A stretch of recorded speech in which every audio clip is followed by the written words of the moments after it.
Bonjour à tous et pour votre participation. Alors, je sais que bon nombre vont nous rejoindre dans quelques minutes. Je voudrais vraiment remercier et saluer Valérie Gagnon de la ville de Montréal.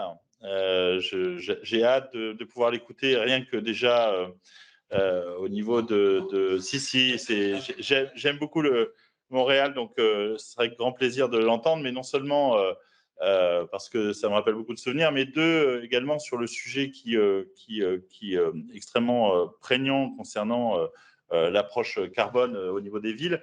Alors, vous dire que si je devais comparer, madame, nos territoires, il y a quelques éléments qui sont plus compliqués à mettre en place au niveau d'une agglomération, même si Montréal est désigné comme à la fois une ville et une agglomération, ce que vous indiquiez. 500 km², sachant que la communauté urbaine de Reims, sur laquelle agit l'agence d'urbanisme de Reims, elle fait 1430 km² pour Montréal, qui en fait 500 km, c'est ce que je regardais. Alors, beaucoup plus, bien sûr, espacé, beaucoup plus de villages. Mais quand on fait le ratio, rien que le nombre d'habitants, c'est 300 000 habitants pour la communauté urbaine et 2,66 millions pour Montréal. Donc voilà, les proportions s'arrêtent là et sont énormes. Je voulais dire aussi, pour avoir parcouru un peu en amont votre présentation, donc que je ne vais pas, comment dirais-je, évoquer là, parce que j'ai vraiment des choses extra sur lesquelles on va pouvoir s'inspirer. Je sais que le Québec, en règle générale, est extrêmement en avance pour un certain nombre de niveaux. Je me souviens au niveau de la jeunesse, quand j'étais au conseil régional, que je suis toujours en charge de la jeunesse, il y a énormément de sujets pour lesquels vous êtes toujours en avance. Donc, c'est toujours extrêmement intéressant de pouvoir vous écouter parce que maintenant, j'espère qu'au niveau de la vitesse, on va pouvoir s'inspirer et ça va pouvoir traverser l'Atlantique très rapidement pour pouvoir nous imprégner. En tout cas, les enjeux, qu'ils soient à Montréal, à Reims ou dans d'autres territoires européens ou dans le monde, c'est un enjeu qui nous concerne tous. Et c'est bien de pouvoir ce soir échanger les uns avec les autres pour pouvoir s'inspirer de ce qui se fait. Parce que à plusieurs, on va beaucoup plus loin et il y en a plus dans une seule tête que dans plusieurs têtes que dans une seule. En tout cas, merci d'avoir pris le temps. Alors, je ne sais pas à quelle heure il est à Montréal, mais il doit je ne sais pas, je me souviens plus du décalage horaire. Mais en tout cas, merci pour votre présence et je laisse la parole à directeur de l'agence et puis vous remercier encore une nouvelle fois pour votre participation et à tous également de votre attention. Eh bien, à mon tour de vous remercier de participer et d'ouvrir finalement ce cycle de conférences de l'agence d'urbanisme. Effectivement, je ne vais pas redire ce qu'évoquait M. Chevalier, mais on est sur un sujet extrêmement important, quels que soient les lieux, avec des enjeux de plus en plus prégnants autour des questions climatiques. Et donc un intérêt très, très marqué pour ces éléments-là. Et le mieux à faire, je pense, c'est, maintenant qu'on a laissé quelques minutes aux gens pour se connecter, c'est de vous entendre et de vous laisser la main pour votre présentation. Si vous voulez dire quelques mots pour les participants, vous présenter, n'hésitez surtout pas. Parfait. Je vais d'abord commencer par l'aspect technique. Je vais présenter, partager. Dites-moi si vous voyez la présentation. Oui, c'est bon. Oui, c'est bon. D'accord, merci beaucoup. Merci à vous. Merci de nous donner l'opportunité d'échanger avec vous outre-mer. Moi, je pense que c'est une opportunité autant pour nous que pour vous. Bien contente de voir l'accueil que vous avez face à la présentation qui sera faite. C'est sûr que la présentation, je porte le message, mais évidemment, il y a beaucoup de gens derrière ça, des équipes fabuleuses qui ont travaillé aux différents projets là, que je vais vous parler. Mais c'est un immense plaisir pour nous, de gens de Montréal, de pouvoir communiquer via le web comme on a fait depuis 2 ans et avec vous. Donc, on se sent un petit peu plus près à ce moment-là. Je vais débuter la présentation. Mélanie, c'est toi qui gères les questions. Est-ce qu'on attendait à la fin ou on arrête après chacune des parties? Alors, on peut arrêter après chacune des parties. Nous, effectivement, on va regarder le chat, on va le consulter régulièrement. De toute façon, tous les participants peuvent aussi avoir des réactions et lever la main. Donc, on les verra apparaître en temps voulu. Parfait.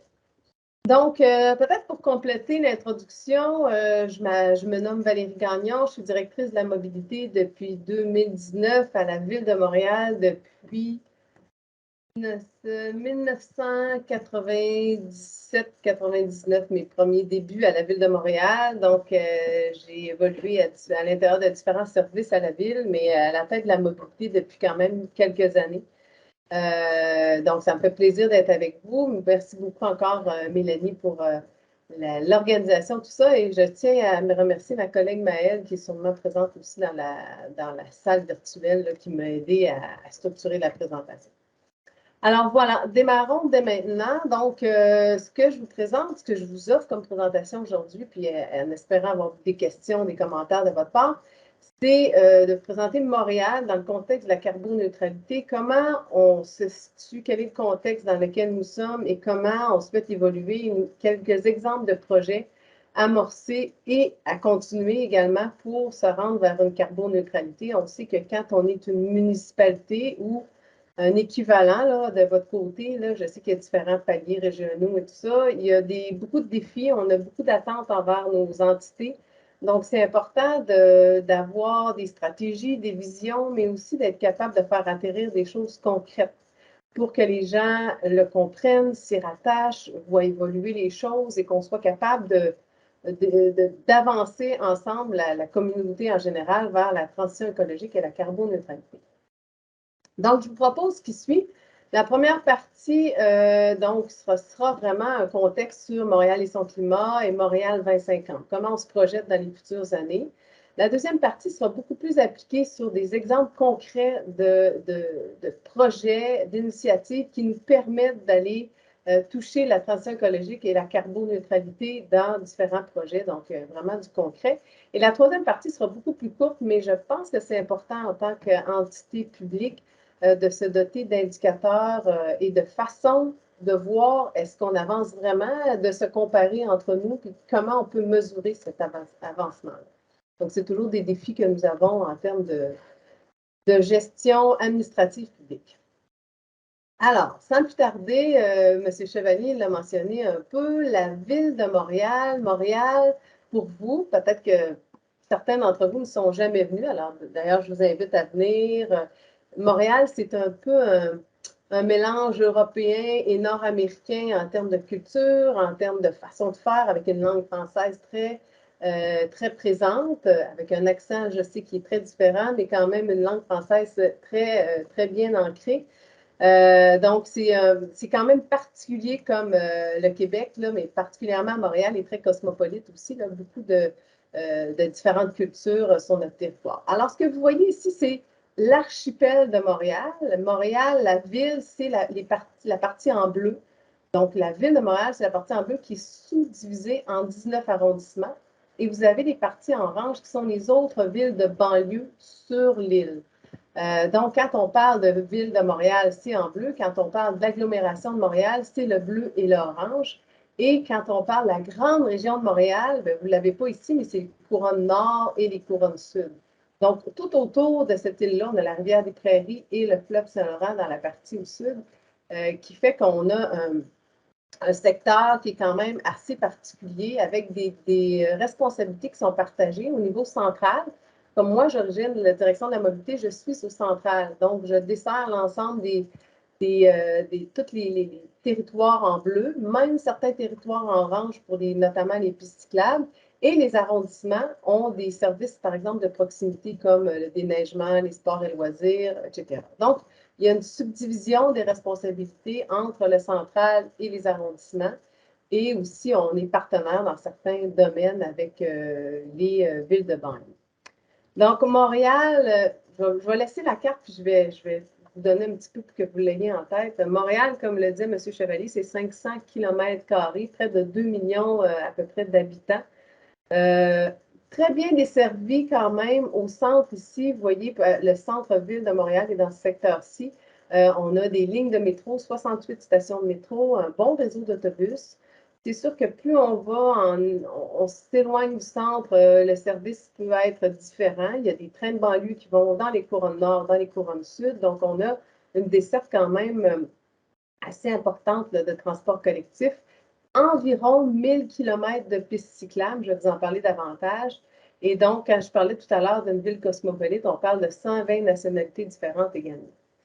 Ce qui est particulier, mais que vous avez certainement vécu durant la pandémie, malheureusement, durant les 2 années de pandémie, on a vu un déplacement des Montréalais vers les banlieues. En fait, tous ceux qui étaient un peu excentrés par rapport à le centre, 33% de ces gens-là ont quitté Montréal pour aller vers les couronnes nord ou sud ou plus vers l'est ou l'ouest. Donc, ça, c'est un phénomène qu'on a connu durant la pandémie que peut-être, probablement, vous avez connu par rapport à vos centres nerveux européens. Donc, c'est quelque chose c'est une nouvelle réalité et on se doit, dans ce contexte-là de transition écologique et de renforcer nos villes, de trouver des moyens pour devenir attrayants comme ville. Et ça passe notamment par la transition écologique, par des milieux de vie beaucoup plus intéressants pour les gens qui pourront travailler, avoir leurs loisirs, se détendre et aller à l'épicerie dans un secteur qui est à leur portée, non pas toujours prendre la voiture pour se déplacer, autant que faire se peut. À Montréal également, c'est important pour vous de comprendre que la part de l'auto solo, c'est 54 alors que le vélo représente 3 Donc, on a encore, même si on a fait beaucoup de choses, et vous allez voir en termes de vélo, beaucoup de démarches à faire pour aller chercher la part vélo et 24 aussi au niveau du transport collectif. C'est la part modale qui est attribuée à ce mode-là. Voilà, c'est un peu les chiffres que je vous donne. Maintenant, au niveau climatique, parce que c'est du climat puis d'évolution vers la carboneutralité qu'on parle aujourd'hui, vous avez ici des colonnes qui représentent des temps. En fait, le temps 1980-2010 et une projection vers le futur. Je vais vous concentrer un peu sur les deux colonnes d'extrémité. À Montréal, la température moyenne, c'est environ 7 degrés Celsius. Et quand on se projette avec les simulations climatiques, on parle d'une augmentation de 6 degrés Celsius dans 80 ans d'aujourd'hui.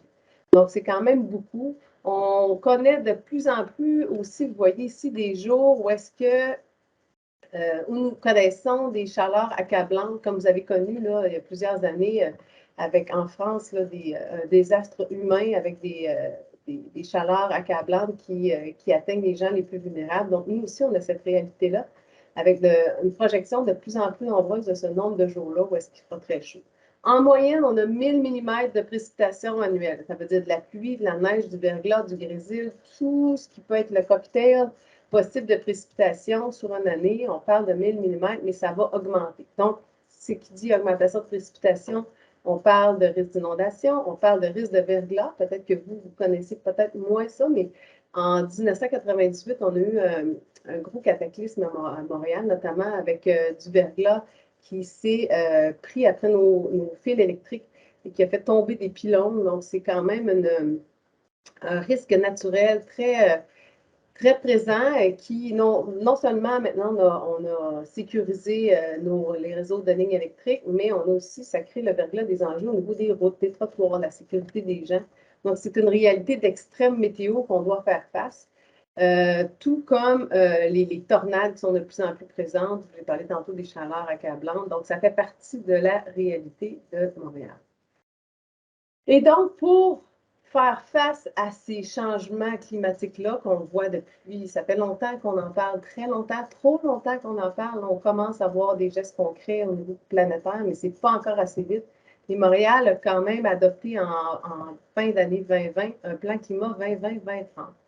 Ce plan climat-là est axé sur 5 chantiers. Donc, un chantier qui vise à mobiliser la communauté montréalaise, c'est-à-dire les employés municipaux, le milieu corporatif, le citoyen, toute la communauté doit faire partie de ce changement climatique-là. Ça ne peut pas seulement être dans les mains des paliers gouvernementaux. Il faut que tout le monde embarque dans ces gestes-là. On veut aussi travailler sur la mobilité, l'urbanisme et l'aménagement. Je vais vous en parler un petit peu plus loin. Réduire aussi l'utilisation des énergies fossiles dans nos bâtiments. Verdir nos milieux de vie, c'est important aussi pour améliorer la qualité de vie et la bonne qualité d'air. Et on doit être exemplaire à ce niveau-là dans nos aménagements de la ville. Quand on refait des rues, on doit être exemplaire. On veut aussi réduire le gaspillage alimentaire. Et tous ces chantiers-là se concrétisent en 46 actions pour viser justement la carboneutralité en 2050. Il y a aussi des indicateurs de suivi qui sont identifiés dans ces plans climat-là. Je vous ai mis quelques exemples d'actions, juste pour que ce soit très concret pour vous.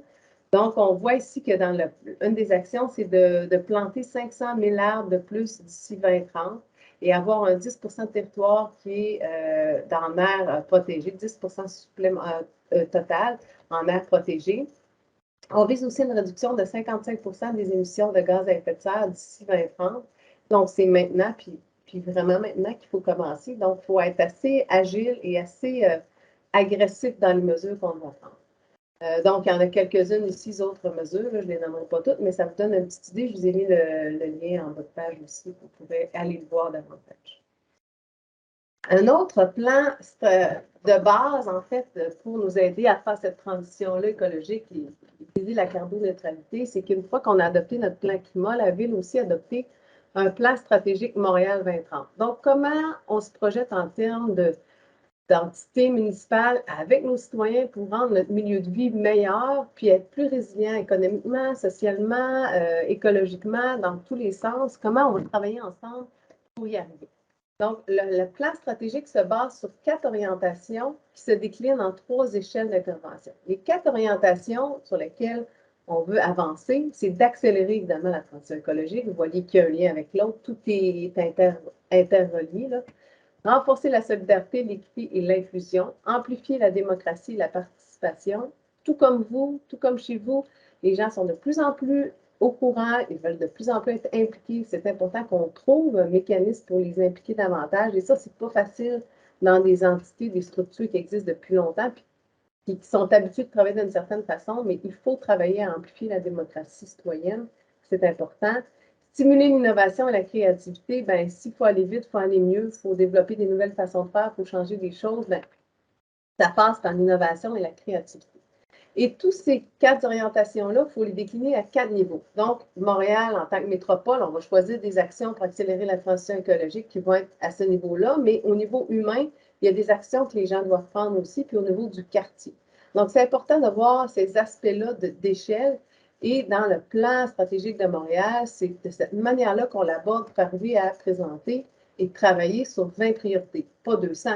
20 priorités, parce que d'en avoir 200, c'est impossible, c'est pas gérable. Donc, il faut être capable de se concentrer puis de travailler ensemble sur l'essentiel. Alors, une des choses que vous avez de votre côté, qui est peut-être un peu différente, c'est la première fois qu'on le fait à Montréal aussi, vous avez tous des schémas d'aménagement ou des plans d'urbanisme. Nous aussi, on a ça. Et là, on était dû pour renouveler notre plan d'urbanisme de la Ville de Montréal. Mais avant de le renouveler, on s'est posé la question, qu'est-ce qu'on fait? Comment on peut l'aborder différemment, sachant le plan climat, sachant la plan stratégique? Donc, on a décidé pour la première fois de faire un plan d'urbanisme et de mobilité. Donc, de conjuguer la dynamique et la statique d'un territoire pour faire en sorte qu'on va améliorer notre cadre de vie, notre cadre de référence, et on veut faire en sorte que ce PUM-là, ce plan d'urbanisme et de mobilité, devienne un projet de ville et un engagement avec toutes les entités du territoire de l'île et le cadre de référence, mais évidemment, ça demeure notre outil de base en termes d'urbanisme avec des règlements d'urbanisme, l'outil classique également. Et pourquoi on a fait ça? Bien, c'est sûr qu'on voulait avoir une approche pour favoriser, en fait, les activités, les services sur le territoire. Puis, comme je disais tout à l'heure, faire en sorte qu'une personne peut aller travailler à bicyclette, aller faire son épicerie à pied ou prendre un auto-partage. Mais essayer de faire en sorte que les gens trouvent leur milieu de vie plus approprié, de proximité et à l'échelle humaine et de quartier. On veut également, en faisant ce plan d'urbanisme et mobilité-là, travailler autrement les rues et les espaces publics pour justement répondre à ces besoins-là, puis intensifier évidemment le transport collectif, la marche et le vélo. Le PUM, à terme, va tenir en compte des besoins de transport, des besoins d'habitation, de santé, de sécurité, de culture et de loisirs. Donc, actuellement, c'est ce qu'on est en train de concocter et je vais vous montrer l'image suivante de comment on arrive à... Notre objectif, c'est d'arriver ici avec le PUM. Voyez-vous la vision d'avenir? Je vous ai parlé du plan climat, du plan stratégique 2030. Tout ça se tient dans un projet de ville qu'on est en train actuellement de proposer à la population. On a des audiences, on a des ateliers avec la population pour qu'ils puissent se prononcer. Parce qu'on est tous ensemble vers un mouvement de transition, vers une ville future de 2050 qui va nous permettre d'avoir une meilleure ville comme citoyens, pour vivre ensemble et pour avoir une qualité de vie meilleure, et pour nous et pour notre planète, évidemment, là, ça va ensemble. Donc, comment on y arrive? Parce qu'on peut rester dans notre bureau, décider qu'on sait tout, mais on a décidé de vraiment partager puis d'écouter la population sur c'est quoi les chemins qu'on va prendre ensemble, les chemins de transition pour y arriver. Donc, c'est important pour nous de faire cette démarche de consultation-là qui va durer à peu près 7 mois en tout et partout pour arriver à construire notre plan d'urbanisme et de mobilité. Donc, c'est un défi qu'on s'est donné, une façon de voir les choses qui sont un peu différentes que l'approche classique, mais on pense que ça va être gagnant parce que les gens, en étant partie prenante de ce projet de ville-là qui va nous amener au PUM, ben ça va être gagnant pour tout le monde. Est-ce qu'il y a des questions sur cette partie-là? C'est un peu la table générale du contexte vision, mission et objectif premier avant que je puisse entrer dans les exemples concrets de transition écologique. N'hésitez pas à participer, à lever la main, à relayer des questions par écrit. On prend le relais et on les diffuse. Donc, il n'y a pas de souci. Je peux continuer, puis à la fin, il n'y a pas de problème. S'il y en a qui veulent revenir à la partie numéro 1, sans problème, on pourra lui revenir. Oui, OK. Ça va? Ça va. D'accord. Donc, dans la deuxième partie, ce sont des exemples de gestes concrets qu'on fait à la Ville de Montréal pour la transition écologique. Je vais vous parler de 3 exemples principaux. Un qui est plus au niveau du développement du réseau cyclable, un autre qui est vraiment au niveau de la gestion des pluies, des eaux de pluie, et le troisième, ça sera au niveau des structures. Donc, je vais vous étoffer un petit peu les 3 angles, c'est complètement 3 domaines différents qui nous permettent quand même de faire des gestes importants pour la transition écologique et la carboneutralité. Donc, à Montréal, le développement du réseau cyclable est très important. Comme je vous disais, on a à peu près 1000 km de réseau cyclable actuellement, mais 79% est 4 saisons. Vous voyez la carte ici à gauche, c'est la carte globale de tout ce qui est projeté et actuel à Montréal. Et la carte à droite représente le réseau hivernal. Évidemment, étant donné qu'on a beaucoup de neige l'hiver, on en a moins qu'avant. Je vous dirais que quand j'étais jeune, c'était beaucoup plus de neige que maintenant, mais quand même, il y a beaucoup de neige et on doit offrir un réseau de qualité si on veut que les gens puissent changer leur port modal de l'auto vers le vélo. Donc, ça fait partie de nos défis. Mais un des leviers, donc, pour augmenter la part modale des gens vers le vélo, il s'agit d'investir et de développer le réseau. Donc, il faut faire du kilomètre, il faut faire de la quantité de pistes cyclables et c'est ce qui se traduit par nos investissements qui n'ont jamais été aussi élevés. On a à peu près 20 millions par année d'investissement en termes de construction de pistes cyclables, 6 millions annuellement également pour un programme qui est dédié au maintien du réseau cyclable. Qu'est-ce que ça veut dire? Tout comme vous, on a des chaussées, parfois, nous, on appelle ça des nids de poules. Je ne sais pas de votre côté comment vous appelez ça, des trous là, dans les chaussées, à force d'avoir de la pluie et de l'usure. Et c'est la même chose, les pistes cyclables, ils peuvent avoir des fissures, des problématiques au niveau de la surface de roulement. C'est important que ce soit en bon état parce que les vélos sont sur 2 roues, ça devient dangereux aussi de rouler. Donc, on s'est vraiment doté d'un programme spécifique pour les pistes cyclables pour aller investir sur le maintien de qualité de ces pistes cyclables.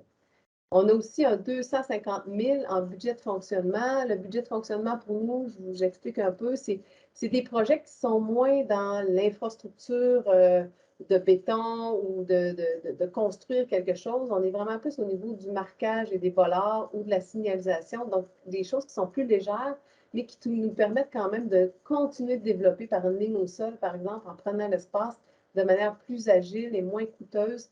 C'est important d'avoir cette... Oui?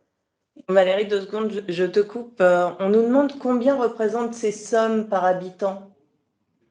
Oh, j'ai pas... Il faudrait que je fasse le calcul, mais je vais te l'envoyer. Je ne l'ai pas par cœur. D'accord. C'est difficile, là, mais je pourrais vous donner le chiffre exact.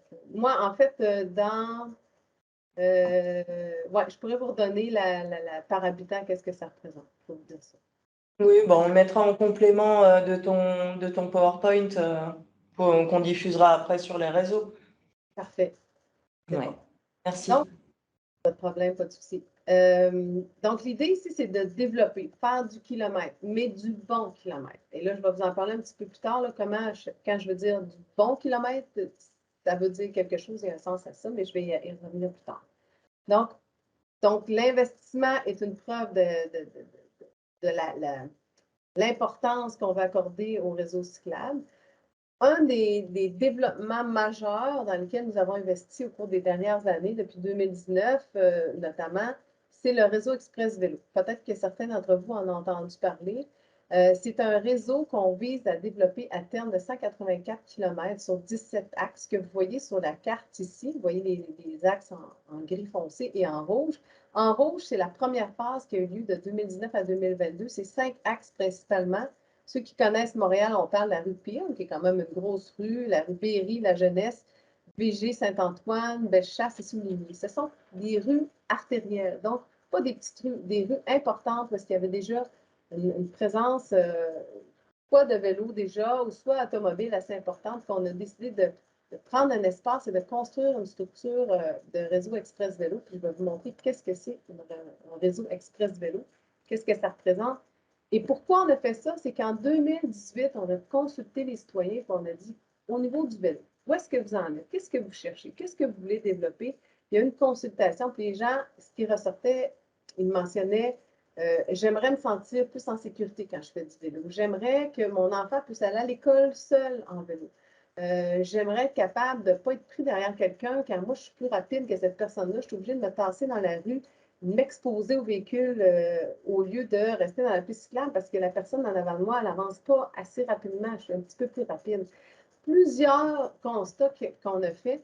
Donc, on a écouté la population et puis on est arrivé avec cette proposition. Alors, le réseau Express Vélo, qu'est-ce que c'est? Vous voyez ici, puis ça donne une petite idée, on est à peu près à 3 mètres, pas toujours, mais à peu près, on vise toujours le 3 mètres de largeur de piste cyclable unidirectionnelle. C'est ça le rêve.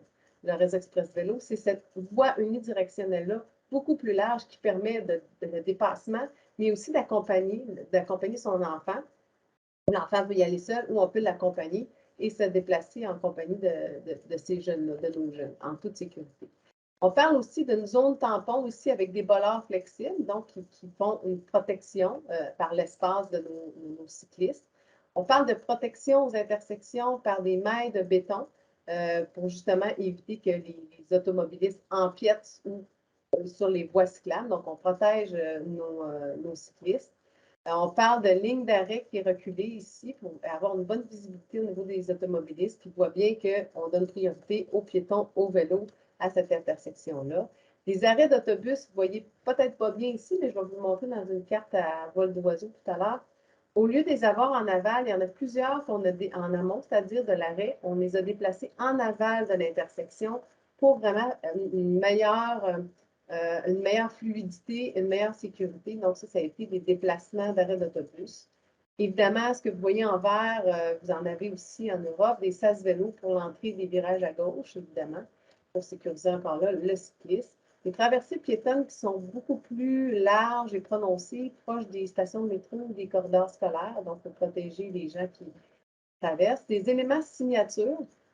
Alors, vous voyez ici qu'on a utilisé le bleu au niveau des bollards, au niveau du marquage, et parfois, il y a des pastilles bleues au sol qui indiquent qu'on est sur le rêve et des panneaux bleus également avec une signature particulière verticale pour justement indiquer aux gens, vous êtes toujours sur le rêve. Si vous voulez vous déplacer, vous connecter vers un autre rêve, par exemple, mais vous allez dans cette direction-là. C'est important parce que essentiellement, les rêves sont vraiment en ligne droite. Donc, il n'y a pas de sillage ou de détour. Normalement, on essaie d'aller le plus possible en unidirectionnel, en ligne droite, mais ça peut arriver parfois qu'il y a des petites bifurcations. Donc, c'est important que les gens puissent saisir qu'ils sont toujours dans le rêve. Et le dernier élément, mais non le moindre, c'est la gestion des feux de circulation qui donne une priorité au vélo avec une signalisation propre au vélo et une protection aussi au niveau des piétons. Donc, ça, c'est la signature rêve. C'est ce qu'on a mis en place pour réaliser le rêve.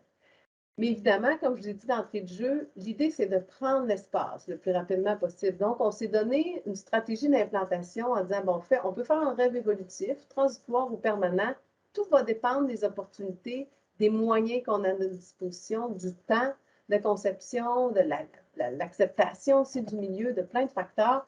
Mais l'évolutif, essentiellement, vous le voyez, c'est du marquage et des bollards. Donc, on est dans quelque chose qui est beaucoup plus modeste, mais qui nous permet quand même de changer les modes de déplacement. Quand on parle de transitoire, ceux qui vont venir à Montréal ou qui sont déjà venus, on parle de l'exemple de la rue Saint-Denis. C'est-à-dire qu'on a un mélange de marquage, de bollards, mais aussi d'infrastructures civiles plus importantes. Faites à noter, sur Saint-Denis, pour aller plus vite, être capable de le faire, nous avons décidé de ne pas changer le drainage dans la majorité parce que ça impliquait du changement d'infrastructures souterraines qui nous aurait pris beaucoup plus de temps à implanter. Donc, avec les solutions mitoyennes transitoires, on est capable de changer les comportements plus rapidement que d'attendre de faire du permanent, qui est aussi excellent. Aussi, il faut avoir cette corde-là à notre arc également. Le permanent, c'est comme des Copenhague. Tout le monde connaît les aménagements cyclables à mi-niveau. Donc, c'est ce qu'on fait actuellement sur la rue Peel. Donc, on a travaillé sur ces 3 types de projets-là pour arriver à nos objectifs de donner une part modale plus importante au vélo. Pour vous donner l'axe le plus populaire, l'axe Berry de la jeunesse Saint-Denis, qui était celui-ci, je vais vous le montrer sur la carte, le numéro 1, qui est très long. Il est d'une longueur de 14 km. On parle de 59 intersections qui ont été protégées, 77 quais d'autobus qui ont été travaillés, aménagés, 4 passages piétons à mi-bloc. Vous avez plus ça en Europe. Nous, on n'avait vraiment pas ça à Montréal. Ça a été une première fois qu'on a fait ces passages à mi-bloc là sur des rues assez importantes parce que les gens sur la rue Saint-Denis, c'est une rue commerciale et ils ne veulent pas nécessairement toujours traverser aux intersections. Donc, c'est important qu'on donne une possibilité de traverser en toute sécurité aux piétons à différents endroits. Évidemment, des plantations, toujours. Quand on peut le faire, on le fait. C'est la piste cyclable. Elle a été implantée en novembre 2020 et je vous dirais qu'en octobre 2021, on a attrapé le 1 million d'utilisateurs. Donc, c'est devenu la piste cyclable très, très rapidement la plus achalandée de l'agglomération de Montréal. Donc, pour nous, c'est un franc succès. Ça n'a pas été facile toujours parce qu'il y avait des enjeux, des craintes aussi, des enjeux de certains commerçants qui avaient une crainte de perdre un peu d'achalandage, d'acceptabilité, mais ça fait partie quand on fait des changements de ça. Je vous présente aussi ici un peu, voyez-vous, le partage de la rue. Vous voyez, on était avant sur une partie de ce tronçon-là nord-sud à 8 de port vélo. On est remonté à 20 alors que dans d'autres secteurs, sur cette même ligne-là de rêve, on est passé à 26 puis alors que dans d'autres arrondissements, on n'avait aucun espace dédié au vélo. Et là, on est allé prendre un espace, à même les espaces véhiculaires, dans la rue pour le dédier à un autre mode qui est le vélo. Donc, on change les modes et à partir du moment qu'on donne cette opportunité-là, vous voyez vraiment grimper les utilisateurs qui se sentent en sécurité. Et c'est pas rare de voir des tout-petits, comme je disais, de prendre le rêve et de s'en aller en vélo à l'école avec des parents qui ont l'esprit en paix. Les traverses à mi-bloc, ben, c'est un peu le fait de... Il n'y a pas de signalisation lumineuse qui accompagne ça, mais c'est vraiment une déviation un petit peu des véhicules qui permet de rapetisser la largeur de la traversée et de permettre d'avoir des îlots de protection pour les piétons qui veulent traverser. Donc, c'est vraiment... ça apaise la vitesse, ça apaise l'ambiance, ça améliore la sécurité, ça fait en sorte que les gens vraiment le respectent et se sentent protégés. Quand je vous parlais tantôt des arrêts d'autobus qui sont déplacés en aval, on les a ici, donc avec des mailles surélevées en béton qui permettent de déposer les passagers, puis de traverser la piste cyclable en toute sécurité, puis de connecter avec le trottoir. Un peu d'avant-après, vous voyez, quand je parlais moi j'appelle ça le pouvoir de la ligne ou des lignes, comment on peut faire beaucoup de choses juste en faisant du marquage et de l'implantation de voleurs. Donc, ça, c'est des avant-après, dépendant des rues. Vous voyez ici, là, avec un rêve sur Saint-Denis, ça me donne une petite idée, là, juste pour que vous voyez comment l'univers de l'environnement s'est défini. Je vous disais, d'entrée de jeu, c'est important de faire du kilomètre, mais c'est important de faire du bon kilomètre. Donc, des kilomètres de vélo de qualité. Alors, nous, étant une ville nordique, vous voyez la neige ici, c'est important d'avoir un guide d'entretien du vélo. Ce guide-là, on est en train de travailler pour le finaliser cette année et le rendre disponible à l'ensemble des arrondissements et des villes liées même du territoire pour se dire, bien, quelle norme de service on veut se donner sur notre réseau cyclable. Quel est l'entretien hivernal? Comment on doit déneiger? Dans quel ordre on doit déneiger? Qu'est-ce qu'on s'attend comme déneigement? Au niveau du mobilier urbain, au niveau des racks, des supports à vélo, qu'est-ce qu'on veut comme service? Parce que les gens, s'ils l'utilisent, ça va prendre plus de supports à vélo. Au niveau du marquage, de la signalisation, vous vous doutez que quand on a de la neige comme ça, avec les équipements qui ramassent la neige durant l'hiver, il y a beaucoup d'effaçage, de marquage au sol. C'est important qu'on soit proactif dans ce marquage-là pour qu'il y ait un respect de la signalisation vélo. Comment on entretient ça? C'est quoi les normes de qualité qu'on veut que les 19 arrondissements travaillent ensemble puis qu'on ait ce réseau-là qui n'est pas 19 morceaux, mais un réseau qui a une qualité adéquate. Même chose au niveau du confort du roulement. On veut aussi jouer un rôle conseil auprès de tous ces arrondissements-là parce que nous sommes au central, donc on veut aider à harmoniser ces normes-là, faire connaître les meilleures pratiques, développer des outils, développer des équipements, que ce soit au niveau des grattes, à rapetisser la grosseur des grattes pour qu'elles soient capables de bien déneiger les pistes cyclables, que ce soit au niveau des contrats de déneigement, comment on peut mieux travailler ces contrats-là pour améliorer la rendre disponible rapidement, les pistes cyclables, pour que les gens puissent les utiliser même l'hiver.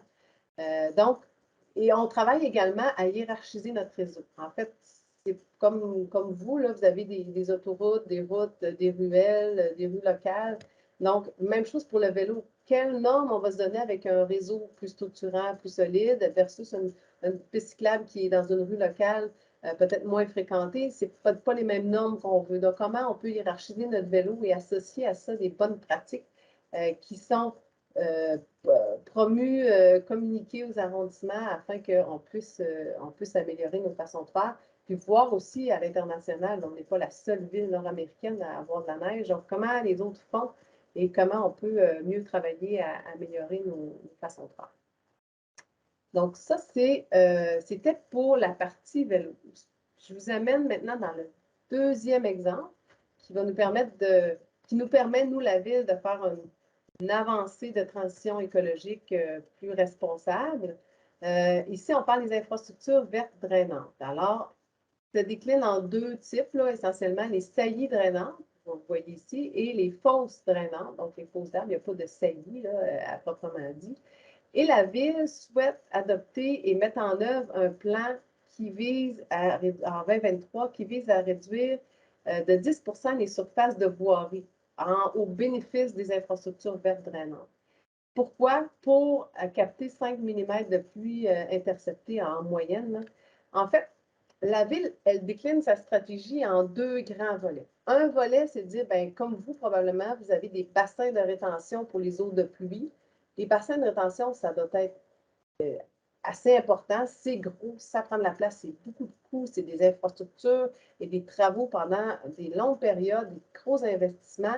Donc, oui, on le fait à certains endroits où est-ce qu'on a des opportunités puis qu'on ne s'en sort pas, il faut en faire parce que les pluies diluviennes sont de plus en plus fréquentes, le nombre de millimètres de pluie augmente également. Donc, comment et le nombre de réclamations à la Ville pour les gens qui ont des pertes avec les assurances et qui poursuivent la Ville, c'est aussi en augmentation. Donc, on se doit de faire ces bassins de rétention-là, mais on doit faire, comme ici, de l'acupuncture. On va appeler ça de l'acupuncture, c'est de dire, bien, on va aussi avoir une stratégie, un autre volet qui est beaucoup plus réduite, beaucoup plus étendue, un petit peu partout, des saillies drainantes, des fosses drainantes qui nous permettent de l'introduire dans chacun de nos projets, mais qu'au bout du compte, on augmente quand même notre capacité d'intercepter des pluies. On ne vise pas des quantités phénoménales, mais on vise des petites captations comme ça qui vont nous permettre de réduire la quantité d'eau dans notre réseau d'égouts pour justement pas faire des bassins partout. Donc, les avantages, c'est le verdissement. Oui. 2 petites secondes, j'ai eu 2 questions qui sont arrivées. On me demandait quelles sont les dimensions retenues pour les pistes cyclables en moyenne par rapport à la viabilité hivernale. Est-ce que vous utilisez aussi des matériaux spécifiques? En fait, le fond de la piste cyclable, non, c'est de l'asphalte comme le reste de la rue. Le marquage, au niveau du marquage, on fait des tests. Bon, il y a différentes méthodes, là. C'est sûr qu'on essaie toujours d'améliorer parce qu'il y a de la peinture à eau qui part et on doit repeinturer à chaque année. Mais on travaille avec d'autres matériaux qui sont un peu du plastique qu'on applique et qu'on chauffe, qui sont un peu plus durables, mais beaucoup plus chers. Fait que ça, c'est au niveau des matériaux de la piste cyclable. Au niveau des largeurs, le rêve, on vise 3 mètres. Mais c'est sûr que je ne vous cacherai pas que des fois, par exemple, sur Saint-Antoine, il y a une sortie d'autoroute qui arrive sur une rue, puis on a une piste cyclable, on est obligé de réduire un peu. On peut aller à 2 mètres, 0,5, 2 mètres, 0,8. Ça dépend des endroits, mais on vise toujours le 3 mètres en sachant que c'est sûr que le rêve, quand on est rendu à 1 mètre, c'est plus un rêve. On n'est plus dans le réseau Express Vélo, on est dans une piste cyclable plus standard. On a des bidirectionnels à Montréal, on a des unidirectionnels qui ne sont pas aussi larges que le rêve, mais le rêve, le but, c'est ça. C'est vraiment de donner une structure vraiment plus forte. Et là, vous voyez que je fais attention, je ne dis pas plus rapide parce qu'on veut que les plus petits y aillent aussi. Donc, plus sécuritaire, plus forte, qui est comme un peu le réseau le plus structurant auquel va se greffer d'autres pistes cyclables. Ça peut être des bandes cyclables, ça peut être des pistes cyclables, ça peut être différents types de formes de voies cyclables qu'on peut mettre pour se greffer, se connecter à ce réseau-là. D'accord. OK. Et après, une autre question que j'avais, c'était par rapport à ces aménagements cyclables. Est-ce que vous avez observé une baisse globale des accidents et aussi une amélioration de la qualité de l'air? Bonne question, effectivement. Au niveau des accidents, en fait, oui et non. Tu sais, ça change, on change les modes. Dans le fond, ce qu'il faut comprendre, c'est que en ayant plus de vélos, là, si vous voyez ici, par exemple, plus de vélos, ben, il y a plus de vélos qu'il faut qu'ils fassent attention aux piétons. Donc, on change des interfaces. Hein. Donc, c'est sûr qu'il y a des réalités du vivre ensemble puis de la cohabitation des modes qui étaient peut-être moins présents entre un vélo puis un piéton, que là est plus présent. Est-ce que c'est aussi mortel, évidemment, que non, mais il y a quand même des risques. Les gens doivent s'adapter, doivent regarder, doivent respecter la signalisation. Puis c'est pour ça qu'on a ajusté les feux et mis beaucoup d'éléments de signalisation visuelle qui permettent de voir dans quel univers vous entrez par rapport au rêve. Et oui, il y a des endroits où est-ce qu'on sait qu'on a réduit. Est-ce que c'est palpable, mesurable, tout ce qu'on a évité? C'est toujours la difficulté qu'on a. Parce qu'à Montréal, nous sommes vision zéro. Donc, on fait des statistiques de risque mortel ou avec blessés graves. On regarde l'ensemble des données. Je vous dirais que ça varie d'une année à l'autre, mais c'est sûr que les collisions, on a sûrement évité, les collisions qu'on a évitées, ben, on ne les sait pas, on n'est pas capable de les mesurer, mais assurément qu'on a fait un sondage auprès des utilisateurs là, de Saint-Denis, notamment, en leur disant comment vous sentez, c'est quoi votre perception de sécurité. Et vraiment, c'est ressorti très, très fort sur la satisfaction des gens. Et puis, il faut le vivre. Il faut aller sur la piste pour comprendre comment, mon Dieu, on se sent protégé, puis on est vraiment dans un univers qui nous appartient, un espace qu'on sait qu'il n'y a personne qui va pouvoir nous tasser ou prendre avec une porte qui va ouvrir. On a cet espace-là, puis on le sent. Donc, oui, il y a certaines statistiques, puis je pourrais regarder, je pourrais vous envoyer aussi des statistiques d'utilisation, puis des statistiques les dernières statistiques de collision, vélo, auto, piéton, on les a, je ne l'ai pas apporté de même, mais je sais qu'on les a d'année en année, fait que ça me fera plaisir de vous les faire parvenir également. Merci beaucoup. Je vous laisse poursuivre. Merci. Donc, j'étais rendue ici, mais ça, non, j'étais dépassé ça. Oui, non, j'étais rendue là, je pense. Hein? Ouais. Donc, les saillies drainantes, ce que je disais, c'est qu'en plus d'avoir le bénéfice d'améliorer le verdissement, d'avoir cette capacité de captation de l'eau, mais ça permet également de sécuriser en faisant une saillie. On voit qu'on réduit la largeur de la traversée, donc on vient sécuriser, puis on vient apaiser aussi la vitesse. Les gens, quand ils se sentent en automobile plus contraints dans un espace, ils ont tendance à réduire la vitesse. Donc, ça a un double effet, autant écologique qu'au niveau de sécurité. Donc, c'est des effets combinés très bénéfiques. De manière très, très pratique et visuelle, on a l'avenue Papineau, qui est une avenue de 2 km de long, dans lequel on a instauré en 2018 un bassin de biorétention. On était même avant le plan climat. Donc, on n'a pas entendu le plan climat pour innover et faire des choses intéressantes. Vous voyez qu'en 2011, c'est la rue qui est très minéralisée, un peu autoroutière à la limite, je vous dirais, avec une voiture qui domine, de l'aménagement qui est assez déficient. Donc, ça, c'est l'aménagement qui a été fait en 2018 avec des fosses, des fosses drainantes qui ont été faites sur 2 km. Voyez-vous, quand même, on a gardé une capacité de 2 voies de circulation avec une voie réservée par autobus pour être capable d'aller chercher cet espace-là avec des trottoirs qui sont beaucoup plus agréables que ceux-là qu'on a ici, intéressants. On a fait 38 bassins de rétention d'eau de pluie. À l'intérieur de ça, il y a eu des centaines d'arbres qui ont été plantés, des milliers d'arbustes, de graminées qui ont été spécifiquement choisis en fonction de la résistance à la pluie, au froid, au sel, à la neige. C'est exposé, on reçoit l'eau qui est proche d'une rue, donc c'est important que ces végétaux-là soient bien étudiés et résistants à ce milieu de vie-là. Et je vous dirais qu'on a quand même bien réussi parce que dans la majorité, les 90% des végétaux sont encore présents. Et ce qui est important, si vous voyez de plus près, là, ce que je peux vous dire, c'est qu'on a été capable, avec toutes ces fosses drainantes-là, d'aller capter 90% des volumes de pluie qui ont été éliminés sur le réseau.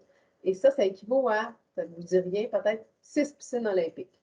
C'est quand même pas rien. Donc, c'est 6 piscines olympiques qu'on a évité d'aller à notre usine qui est surchargée quand il y a des pluies diluviennes. Donc, c'est important comme geste et comme amélioration, justement, même de qualité de vie pour les gens. Donc, il y a plusieurs bons aspects là-dedans, la qualité de vie, la transition écologique.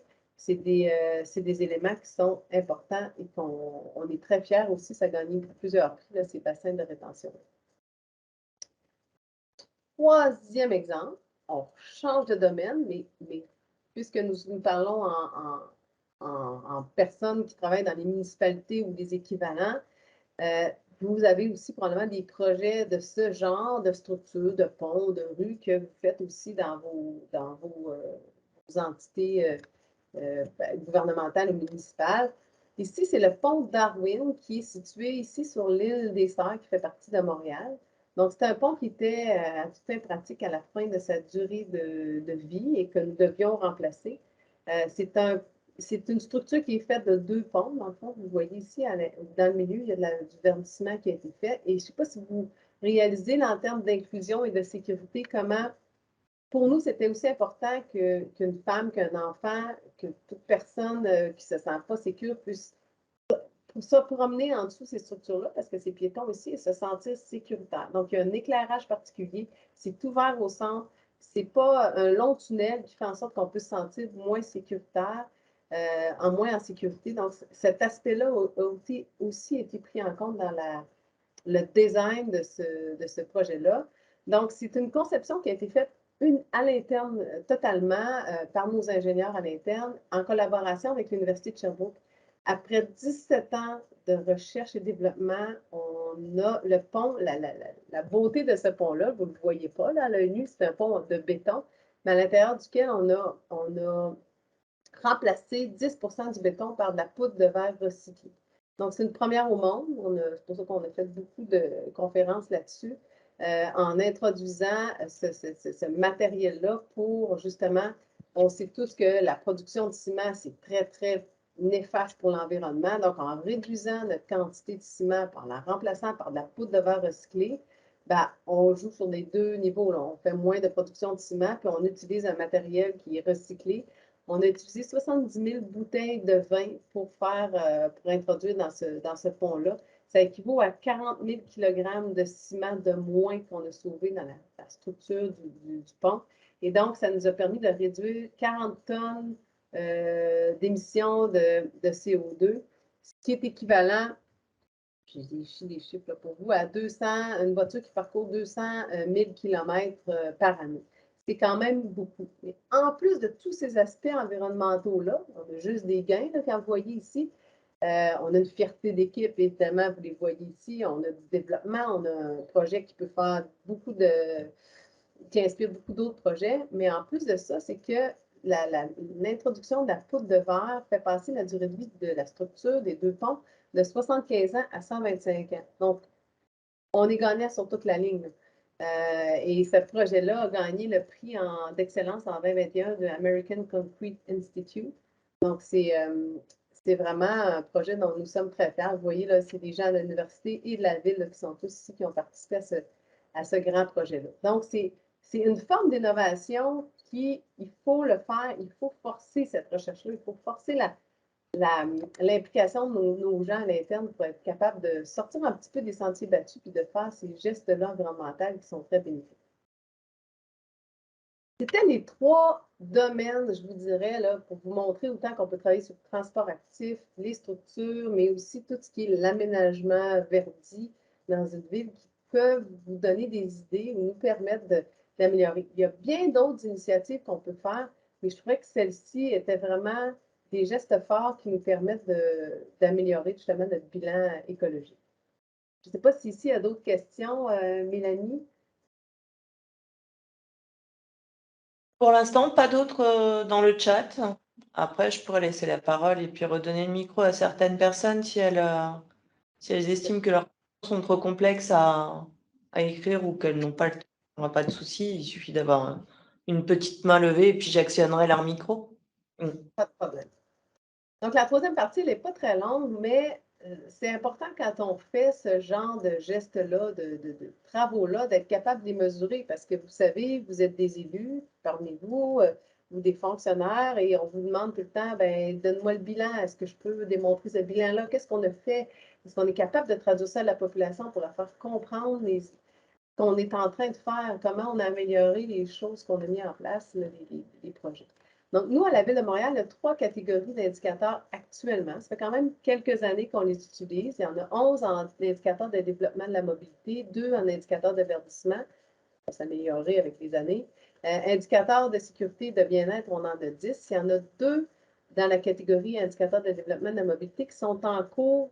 Pour les préciser, je vais vous expliquer un petit peu plus là, le partage de la route et la quantification des gaz à effet de serre.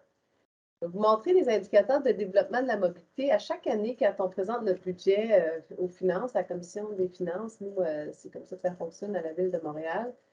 On montre les investissements, mais on montre aussi ce qu'a donné ces investissements-là. Donc, on calcule en kilomètres et en unités, parfois, donc, que ce soit la longueur du réseau vélo, le nombre de kilomètres de rues aménagées, reconstruits, les voies cyclables réhabilitées, des indices qu'on détermine aussi avec l'âge des structures et le vieillissement de l'infrastructure, le nombre de voitures électriques, les bornes de recharge électrique installées. C'est des indicateurs de base qu'on utilise régulièrement, les vélos électriques aussi également. On n'a pas de trottinette, nous aussi. On a eu quelques expériences avec les trottinettes. Pour le moment, il n'y a pas de trottinette à l'horizon. On vous laisse tester ça en Europe. On va regarder comment tout ça se passe, mais on a déjà vu des trottinettes, mais bon, ça a été quelque chose qui nécessite un plus grand développement en termes de mobilité et d'encadrement. J'imagine que vous comprenez de quoi je parle. Et si on continue avec les indicateurs de verdissement, on parle du nombre de fosses verdies ou déminéralisées, le nombre d'arbres plantés, évidemment. L'indicateur de sécurité de bien-être, les voies cyclables protégées. Ça, c'est important. Quand je vous parlais tantôt du sentiment de bien-être, de la perception, les sas vélos, combien on en a ajouté, les mises aux normes des feux de circulation. Il y a du temps piéton qu'on ajoute majoritairement sur tous nos feux à Montréal. Donc, comme on est rendu là-dedans, quel est le niveau de confort de stress? On veut regarder ça aussi en cours de développement au niveau de l'attente, des intersections. bon, etc. Les unités d'éclairage, ça fait partie des indicateurs qu'on a. Ce qu'on est en train de travailler, c'est l'indicateur de partage de la rue. Ça, je voulais montrer un petit peu, je vais juste vous montrer un peu, je l'ai tantôt, là, c'est ce que je parle. Je vais revenir, je ne vais pas vous étourdir. Quand je parle de ça ici, c'est ça l'indicateur de partage de la rue qui dit, ben j'ai tant de 32 pour, voyez-vous, le verdissement, le piéton, 8 pour le vélo et 60 pour les véhicules motorisés. On a encore un petit raffinement à faire là-dedans. Et pourquoi je vous explique, c'est qu'on a réalisé, j'y arrive, je m'excuse de vous étourdir, que selon les différentes unités, certaines utilisaient le partage de la rue en considérant la surface totale de la rue. D'autres utilisaient la largeur moyenne de la rue par section, par mode, puis d'autres utilisaient les largeurs de type de coupe de rue. C'était pas toute la même façon, la même méthodologie. Donc, si on veut se comparer puis se comprendre, bien, on est en train de travailler sur les méthodes de calcul puis d'arriver à proposer une harmonisation de cet indicateur de partage de la rue, puis vraiment le consolider à l'échelle de la ville pour être capable d'avoir une référence et de savoir vraiment dans le détail de quel indicateur on parle. Même chose, ben, pas tout à fait, au niveau des indicateurs de quantification de GES, c'est beau le dire, on veut réduire les GES de 55 %, comment on les mesure? Qu'est-ce qu'on peut faire? Moi, j'ai parlé à mes équipes, on s'est dit comment on peut qualifier ça, quantifier ça dans ce que nous faisons. On a un domaine qui n'est pas les bâtiments chez nous, mais comment on peut quantifier ça? Donc, on est en train de faire des projets pilotes qui sont tantôt avec du grand transfert modal, parce que quand on a du transfert modal, bien, c'est sûr qu'on est plus capable de quantifier des GES, mais quand on n'a pas de transfert modal, de transport collectif, quand on n'a pas de transport collectif dans nos projets, comment on les calcule en termes de surface de béton, en termes de surface d'asphaltage, avec les matériaux qu'on utilise, avec... donc, tout ça doit être vraiment regardé de manière minutieuse pour être capable de voir comment on va arriver avec des grands projets ou des projets plus standards ou réduits à être capable de le mesurer. Donc, on est encore en train de trouver nos repères avec nos spécialistes du bureau de la transition écologique, nos partenaires des autres services pour se donner une façon de faire et surtout une façon qui est accessible et que nos ingénieurs, que nos agents techniques, que nos gens qui travaillent, les chargés de projet soient capables de le mesurer parce qu'on a beau leur demander de mesurer quelque chose, s'ils n'ont pas la méthode et ils ne savent pas comment le faire, on n'est pas plus avancé. Donc, il faut vraiment travailler avec eux pour voir est-ce que c'est possible, qu'est-ce qu'on fait comme démarche, qu'est-ce qu'on fait comme mesure pour qu'on ne donne pas des chiffres pour donner des chiffres, que ce soit des chiffres qu'on est vraiment capable de mesurer. Donc voilà, pour terminer, puis après, ça me fera vraiment plaisir d'échanger. Dans le fond, ce qu'il faut retenir, c'est que nous, on était déjà en marche, puis on continue d'être en marche pour innover, puis de changer nos façons de faire, nos méthodes d'approche, d'indicateurs, de calcul, pour vraiment accélérer la carboneutralité. Puis, je vous dirais que ce qui est important, puis c'est un peu mon objectif en vous présentant des projets concrets, c'est de dire, c'est pas, j'ai parlé d'acupuncture, mais de grands projets aussi, il faut capter toutes les opportunités qu'on a, donc les petits et les grands gestes, c'est bon. Donc, il faut regarder dans le 360 des activités, comment chacune des activités peut être optimisée ou travaillée pour vraiment améliorer ce bilan-là de carboneutralité qu'on souhaite faire hier et qu'on a moins de temps là, pour le faire. Donc, c'est important qu'on s'échange justement ces bonnes pratiques-là. On est très ouvert à accueillir des bonnes méthodes et d'échanger avec vous sur cette façon de faire. Voilà. Merci beaucoup. Ok, merci Valérie. On remet la caméra pour le coup. Le président a dû s'absenter pour un appel, mais du coup, on va regarder. Marie, on a quelqu'un qui aimerait prendre la parole. Donc, je viens de lui activer le micro. Allez-y si vous le désirez. Oui, est-ce que vous m'entendez? Oui, très bien. Bonjour, Marie-Olivier. Je suis présidente du conseil de développement de la communauté urbaine du Grand Reims. Donc, en fait, d'une instance citoyenne qui est là pour s'exprimer un petit peu sur les politiques publiques. Et la question que je voudrais vous poser, c'est savoir, parce que c'est merveilleux ce que vous nous avez présenté. Enfin, moi, j'ai envie d'aller vivre à Montréal, du coup, en tant que cycliste. Voilà. disons on va le dire, à Reims, les infrastructures cyclistes sont un tout petit peu moins belles que celles que vous nous avez montrées à Montréal. Et ma question est la suivante. Qui finalement a initié toutes ces infrastructures, tous ces changements? Est-ce que c'est venu de la population qui a poussé les politiques, ou est-ce que c'est voilà, une ou deux personnalités politiques qui ont initié ces changements-là? Ben voilà, j'aimerais savoir si vous êtes en capacité de me dire finalement d'où est venu ce mouvement de changement des infrastructures de Montréal. Alors, je parle des pistes cyclables, mais aussi enfin, voilà, tout ce qui est le drainage de l'eau, enfin, l'ensemble de ce que vous nous avez présenté, bien sûr. Oui. Comment s'appelle la jeune fille là, européenne qui fait le tour du monde, qui représente les changements climatiques? J'oublie son Greta nom. Thunberg. Exactement. Bon, vous allez voir où est-ce que je vais en venir. En fait, nous, on a une administration actuellement en place qui est Projet Montréal, qui est avec Mme Plante, une mairesse très axée sur l'accessibilité, la sécurité, le vélo. Donc, c'est sûr que politiquement, les gens en place ont vraiment cette priorité-là au cœur de leur programme. Donc, ça, c'est un gros plus, là, parce que au lieu de tirer sur nos politiciens, on a vraiment des groupes qui nous supportent et qui veulent qu'on aille de l'avant. À l'interne, je vous dirais que nous, fonctionnaires, on était là aussi. Donc, on était dans une démarche de il faut changer parce qu'on regardait ce qui se passait en Europe aussi, puis ailleurs, en disant il faut changer les modes. On a des bouchons de circulation incroyables. On est au bouchon. Là. Comment on peut changer ces modes-là? On a la santé publique avec qui on travaille qui dit oui, aller de l'avant, c'est bon. La population, mais Greta Thunberg est venue il y a quelques années. On est très mobilisé au Québec en termes environnementaux. On a vraiment, en tout cas, une belle mobilisation citoyenne et des groupes de pression ou des groupes citoyens. On a un bureau d'accès, pas d'accès, un bureau des audiences publiques aussi qui fait beaucoup de travail au niveau de l'environnement. Mais Greta, quand elle est venue à Montréal, ça a galvanisé les troupes. Je dirais, là, il y a eu des milliers et des milliers de personnes dans la rue. Ça a été vraiment une espèce de. Il y a eu quelque chose qui s'est passé. C'est pas qu'on n'était pas là avant, on était là, on était en voie d'eux, mais il y a eu une espèce de l'urgence encore plus de faire ça.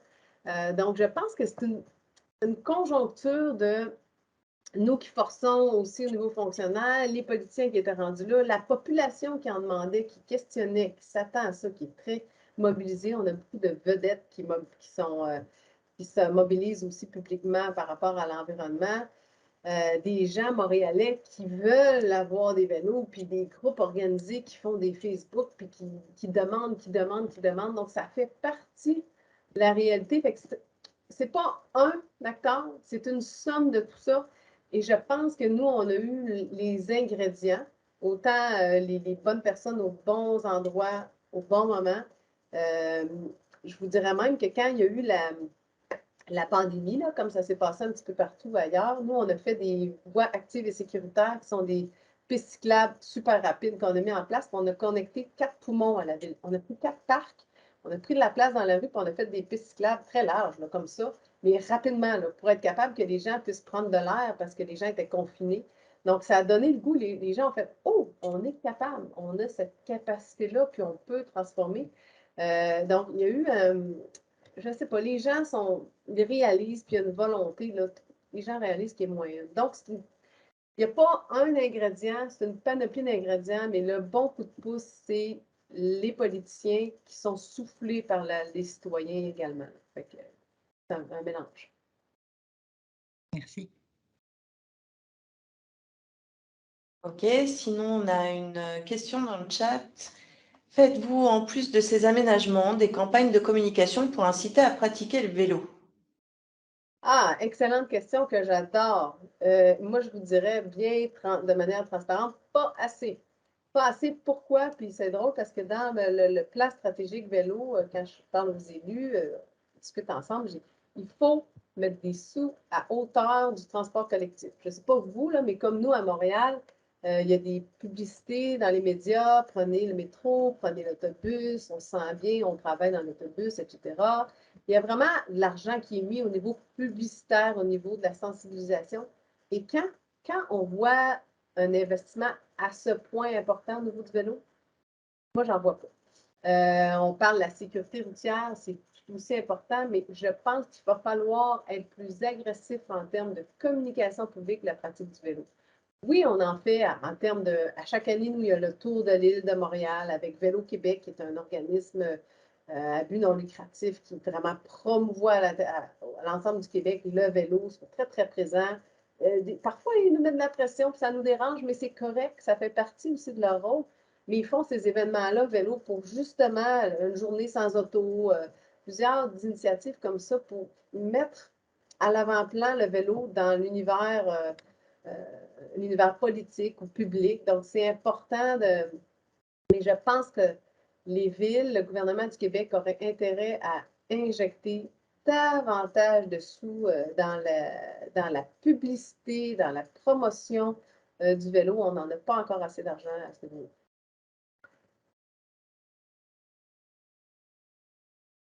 Ok, merci Valérie.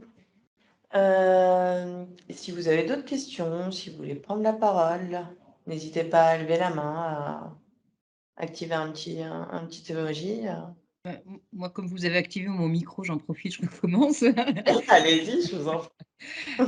En termes de circulation automobile, parce que je sais qu'ici, moi, j'essaye de faire en sorte qu'on fasse plus de pistes cyclables, etc. Et donc, effectivement, ça mange un petit peu enfin, ça ne le fait pas, mais ça devrait manger un petit peu sur l'espace voiture, on va dire, dans les rues. Et évidemment, ce qu'on me rétorque tout le temps, mais c'est oui, ça va créer des bouchons, etc. Et c'est vrai que Reims est une ville qui est très peu embouteillée finalement. Mais du coup, est-ce que de réduire finalement la part de la voiture a créé beaucoup de bouchons, ou est-ce que le fait que beaucoup de gens se soient mis au vélo n'en a pas créé tant que ça finalement? Vous avez une autre bonne question, une excellente question. C'est toujours l'œuf ou la poule. Hein? Les gens ont très. C'est toujours l'argument qui sort. Oui, mais en faisant ça, on va créer de la congestion. Oui, mais si on veut que les gens changent de mode, ça fait aussi partie de la réalité. Et quand on a fait le changement sur Saint-Denis, oui, il y a eu des gens qui n'ont pas été satisfaits parce qu'on changeait leur routine d'aller tout droit. On enlevait une place de stationnement qui est à côté de la porte, parce que ça aussi, c'est un autre domaine sensible de stationnement, là. Tout le monde veut sa place à côté de sa porte. Donc, quand on fait des projets comme ça, nous, on fait des simulations pour voir comment va se répartir les véhicules. Mais quel gain aussi on va aller chercher en termes de vélo, on ne sait jamais. Fait que c'est difficile de mettre ça dans la balance. Mais c'est sûr qu'on regarde un petit peu comment. Il faut regarder la fonctionnalité des axes, pas juste sur le tronçon que tu fais. Il faut regarder sur l'ensemble des tronçons. Il y a toujours une répartition qui se fait sur une artère un petit peu plus loin. Et celle-ci, peut-être, tu veux la consacrer à davantage le transport collectif ou les véhicules, puis consacrer une autre rue au transport en vélo. Donc, c'est important d'équilibrer ça, mais tant mieux si vous n'avez pas de bouchon à Reims. C'est sûr que les gens, peut-être que ça va être difficile parce qu'ils vont peut-être se dire, ben, je ne gagne pas de temps, mais au bout du compte, nous, avec le rêve, c'est très efficace. Il y en a sûrement qui ont changé. Là, ce qu'on va aller chercher comme pas modal, c'est que les gens restent là l'hiver. C'est très difficile parce que, bon, je vais chercher les enfants à la garderie, c'est un peu plus compliqué l'hiver avec les habits de neige ou l'habillement de certaines personnes ou le froid ou les mauvais temps. Mais quand on regarde sommairement le nombre de fois que l'hiver, il n'y a pas de neige, c'est quand même important comme port modal ou accessibilité à ce réseau-là. Donc, oui, il y a des craintes de ça. Nous, il faut regarder ces simulations-là. Il faut donner priorité au feu à des modes qu'on veut favoriser. Fait que quand vous faites des reprogrammations de feu, ben, c'est important d'en tenir compte. C'est important de prendre des données économiques aussi. Nous, on le fait sur Saint-Denis là, pour voir le avant-après, parce qu'il y a une autre crainte. Les gens disent, ben, si les véhicules ne passent plus là, ou il y a un bouchon, ils vont être pressés, ils ne voudront plus arrêter, ou bon, ça va mal fonctionner.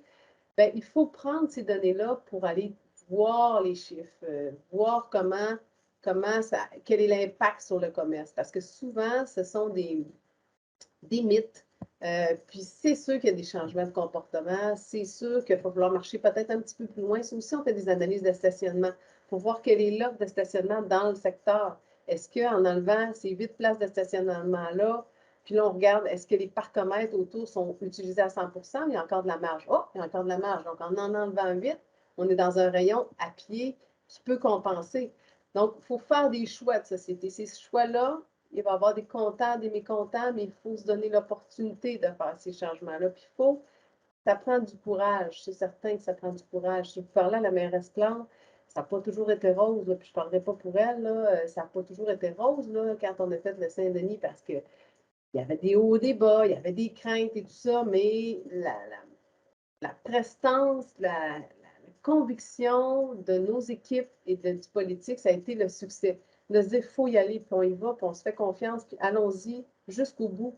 Il faut expliquer, puis il faut être ouvert aussi sur les données. Il faut écouter les craintes parce que si on ne les écoute pas, on les a boomerang. Des fois, elles sont fondées, parfois, elles ne le sont pas, puis il faut trouver des moyens d'y répondre. Merci. Merci. Encore une autre question. Parmi les indicateurs de mobilité, au-delà de ceux relatifs à l'offre développée, y a-t-il un suivi sur les pratiques et notamment sur la répartition modale des déplacements? Sur les pratiques, je ne sais pas si je comprends bien, les pratiques, la répartition modale, oui, mais c'est très dur ben, vous le savez peut-être, si vous travaillez là-dedans, l'apport modal, c'est pas une équation mathématique facile à faire. Donc, c'est pour ça que le repartage de la rue, on veut travailler beaucoup là-dessus pour vraiment être capable d'avoir une méthodologie beaucoup plus accessible que l'apport modal ça prend des questionnaires énormes qui ne sont pas de juridiction de la ville. Il y a des entités au-dessus de nous qui font des origines-destinations à toutes les X années. Donc, c'est moins agile comme données. Donc, c'est sûr qu'on veut avoir, oui, ces données-là de part modale, mais on veut aussi avoir une donnée de partage de la rue qui est beaucoup plus facile et concrète dans chacun des projets. On voit l'espace qu'on consacre au mode, donc qui est complémentaire. Je ne suis pas sûre que je vous suis au-delà de ce relatif à l'offre développée, des pratiques. Je ne sais pas ce que vous voulez dire par les pratiques. Peut-être vous pouvez me l'expliquer, Madame Desoyer? Je ne vous entends pas. Peut-être que vous voulez dire les pratiques des gens. Est-ce que les gens peuvent nous donner l'information que j'ai laissé ma voiture pour 6 mois pour prendre mon vélo pendant ces 6 mois-là, le reste du temps, je suis retournée à mon véhicule. Ça existe, comme vous dites, c'est au niveau des instances de l'Agence régionale de transport métropolitain qui prennent des données d'origine-destination, des grosses études. Oui. Ah! Non, ça ne semble pas fonctionner. J'espère que je réponds à votre question. En tout cas, je vais essayer de trouver cet angle-là. Mais c'est vraiment des grosses études. Nous, on a développé il y a quelques années une application sur notre cellulaire de Montréal. Par pratique, j'entends les pas modales, exactement. Donc, c'est ça. Fait que c'est vraiment l'agence régionale qui prend ces données-là, qui questionne par questionnaire, par téléphone, envoyé par la poste, les gens, qu'est-ce que vous utilisez comme mode, qui nous donne cette donnée-là. Ce que j'allais vous dire, c'est que nous, on a fait une application il y a quelques années qui était Montréal Trajet. On demandait aux gens à la période de l'automne de voir, pouvez-vous rentrer dans l'application puis nous dire, OK, j'ai marché à pied de telle place à telle place. OK, j'ai pris un vélo, un BTC de telle place à telle place. Là, maintenant, j'ai pris mon auto quand je suis allée à l'épicerie. Je suis revenue d'épicerie. Le lendemain matin, j'ai pris le métro. Finalement, je suis allée chercher les enfants en vélo. Qu'on voit un peu dans la journée comment se déplacent les gens. C'est très intéressant comme application, mais c'est très il y a énormément de données. C'est quelque chose de gros. Si on était capable de faire ça régionalement, puis d'avoir quelque chose qui fait que dans ton cellulaire, tu vois que la personne est en vélo, à la vitesse qu'elle se déplace en auto, on n'a pas accès à ces données-là sans avoir cet applicatif-là qui était vraiment à petite échelle réduite. C'était presque des projets pilotes. Mais c'est sûr que dans un avenir, il va falloir qu'on travaille avec des grands de ce monde pour qu'on puisse avoir ces données-là de déplacement qui sont reliées. Je veux dire, tout le monde a un cellulaire. Comment ça se fait qu'on n'est pas capable de voir que quelqu'un se déplace à pied? Mais c'est quand même une volonté. Il faut que chaque personne veuille qu'on ait cette information-là parce que c'est de la donnée privée. On ne peut pas être Big Brother puis avoir accès au cellulaire et aller sélectionner des données n'importe quand. Donc, oui, on a certaines données, mais on n'en a jamais assez pour nous pour être capable d'aller dans des comptages plus précis. On a des compteurs aussi sur les pistes cyclables. On met des compteurs classique qui compte le nombre de vélos qui passent. Donc, ça a ses forces, ça a ses limites aussi. Mais ça nous permet de faire ça. On a des caméras aussi. C'est arrivé à l'occasion que, par exemple, dans le temps de la pandémie, on voulait faire de l'observation rapidement de comportement. Fait qu'on a utilisé nos caméras puis des logiciels pour compter le nombre de personnes qui passaient. Donc, il y a différentes manières de voir un peu les modes ou les déplacements à certaines intersections, mais c'est quand même, moi, je trouve que c'est limité. Là. On n'est pas, ça n'a pas suivi ces méthodes de calcul-là par rapport à où est-ce qu'on va aller. D'autres questions? Mais moi, j'ai une question, moi, dans ce cas-là, pour vous et pour tous les participants, étant donné qu'on... Vous, de votre côté, quand on présente ça, c'est quoi vos plus grands défis? Est-ce que c'est des défis, parce que j'entendais la dame qui parlait, est-ce que ça vient des citoyens? Est-ce que ça vient du politique? Quels sont les défis? Est-ce que c'est des défis budgétaires, des défis de population qui n'est pas rendue à oser faire ces changements-là? Est-ce que c'est des défis je ne sais pas moi, d'implantation ou de temps ou de ressources? Quels sont vos défis par rapport à cette transition écologique-là, que ce soit au niveau du vélo ou que ce soit au niveau des aménagements? Qu'est-ce que vous rencontrez comme grande difficulté ou facilité? Parmi les défis qu'on peut rencontrer, hein, il y a effectivement les mêmes que ceux que vous évoquiez de partage de l'espace. J'ai souvenir au moment pendant la pandémie, de l'établissement de pistes cyclables. On les a pas prises sur la voiture, on les a prises d'abord sur les couloirs de bus. On a dû remettre dans la circulation et on a dégradé. Donc parfois, c'est aussi des concurrences entre modes. J'ai souvenir de l'installation de lignes de tram où leur principale clientèle, c'était les cyclistes. C'est-à-dire qu'en fait, plutôt que de prendre son vélo, on montait dans le tramway, on descendait du tramway, il n'y a plus besoin de prendre le vélo. Et malgré les investissements dans les pistes cyclables, on parlait tout à l'heure de la part modale, on peut avoir ce genre d'effet, c'est-à-dire que la part modale du vélo baisse alors même qu'on fait plein de pistes cyclables, tout simplement parce qu'il y a un effet transport collectif qui aspire une part de ces déplacements de courte distance. Et puis, le défi, c'est celui qu'évoquait mon président au tout début de la conférence, c'est celui de la faible densité, c'est celui de la ruralité, et d'aller chercher, même avec la mobilité cycliste électrique, on est sur des distances qui peuvent assez vite être extrêmement importantes et qui obligent à penser un réseau avec des rabattements, avec du transfert modal, dont on sait qu'il n'est pas forcément simple, que ce n'est pas forcément adapté. Moi, j'ai des souvenirs de Copenhague où les bus sont équipés avec des porte-vélos. Vous arrivez à l'arrêt de bus, vous accrochez le vélo sur le bus, vous redescendez du bus, vous reprenez le vélo. Aujourd'hui, il y a eu des premiers tests de fait, mais voilà, on en est en phase test, et les transferts modaux ne sont pas simples. Alors, pas sur Reims, mais là encore sur d'autres parties de la région. On a eu des trains accessibles aux cyclistes jusqu'au moment où le report sur le train a fait qu'il n'y avait plus la place pour les vélos, quoi. Et ça a été une grande difficulté. Donc voilà, ces passages, ces habitudes qui changent, ces mobilités à faire évoluer, il y a, comme tout changement, il faut le temps qu'ils entrent dans les mœurs, les aménagements qui vont avec, et puis penser les réseaux, même si avec leurs différentes logiques, leurs différents opérateurs, pas toujours quelque chose d'extrêmement facile à faire et à coordonner, quoi. Après, Reims, c'est aussi une ville vieille, une ville qui s'est construite depuis l'Antiquité. Donc, il est vrai que pour les aménagements, à chaque fois, on est assez contraint. On ne peut pas bouleverser la ville et faire des voies plus larges du jour au lendemain. Donc, effectivement, il va y avoir un conflit d'usage ou une répartition à modérer et faire en sorte que tous les utilisateurs puissent trouver leurs moyens et leur mobilité. Il y a aussi ça. Mais il y a la contrainte également du temps et de la saison. beaucoup d'usagers, en tout cas en vélo, aimeraient aussi pouvoir l'utiliser en plein hiver. Bon, j'ai quelques collègues qui le font, mais ils sont très, très rares, hein.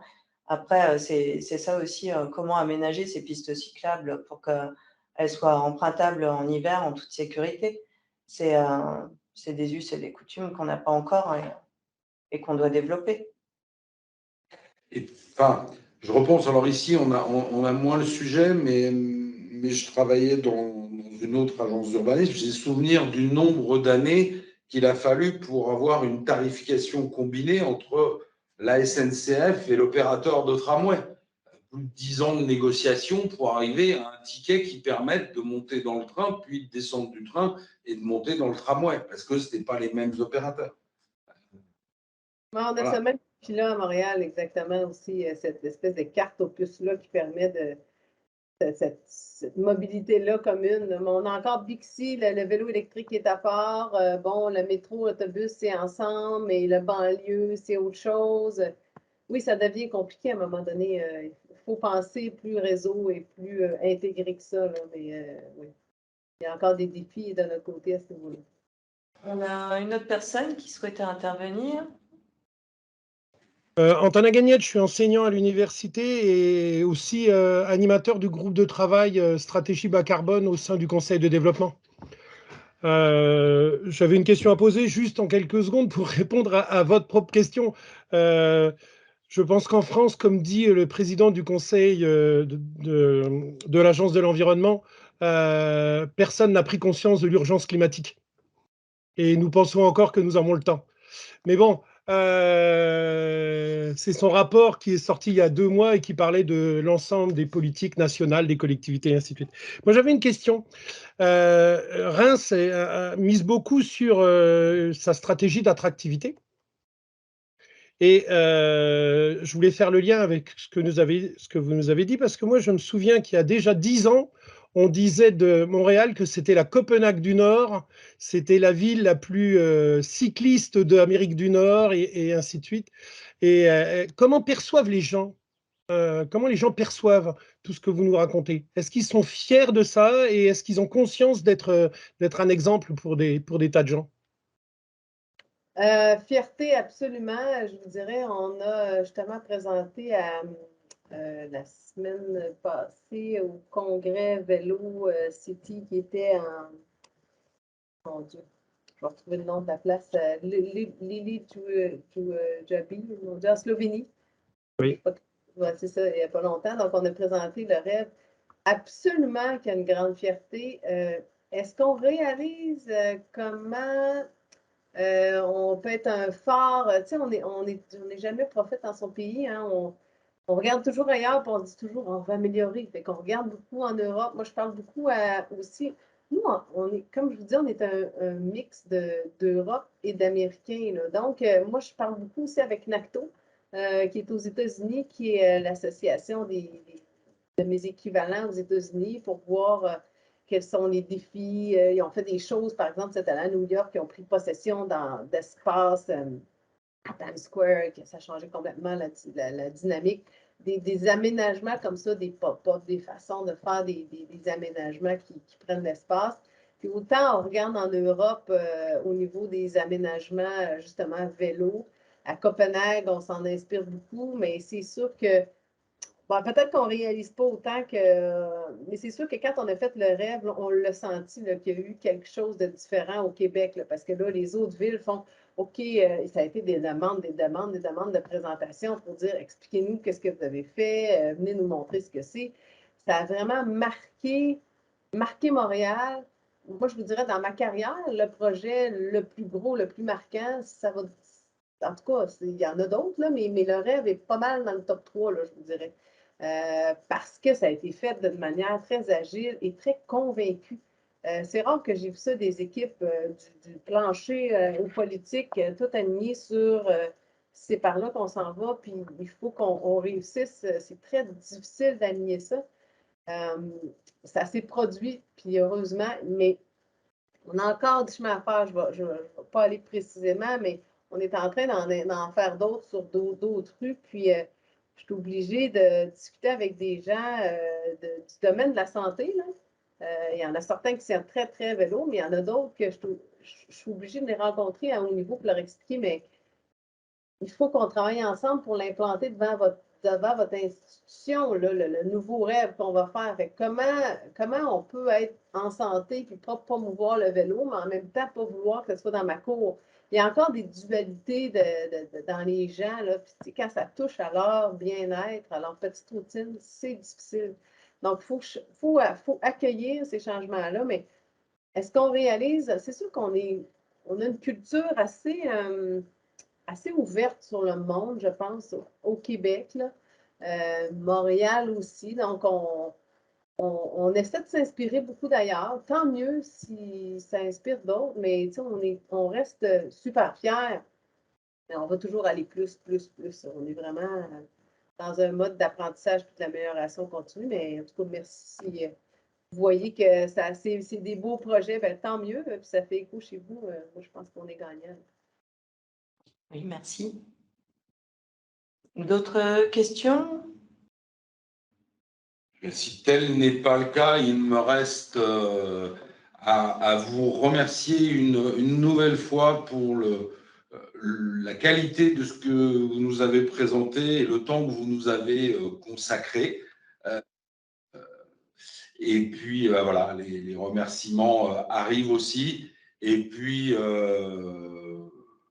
nous devrions, vous pouvez le faire savoir cette fois-ci, de ce côté-ci de l'Atlantique, les conférences, on va essayer de les rendre disponibles. Alors là, c'est l'été, ça va peut-être prendre un peu de temps, mais de rendre ça disponible le cas échéant, de façon à ce que ceux qui n'ont pas pu se connecter pour diverses raisons puissent retrouver les échanges.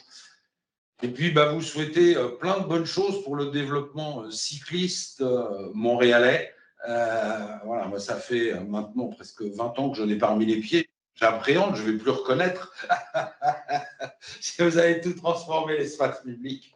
Mais voilà, c'est vrai que ça montre que même dans une ville, on peut le dire, où culturellement la voiture était à la base au moins aussi prégnante que chez nous, on arrive à mettre en place et à mettre en place rapidement du changement. Donc, ça laisse augurer de ce qu'il pourrait advenir. En tout cas, merci beaucoup. Merci à vous. Merci.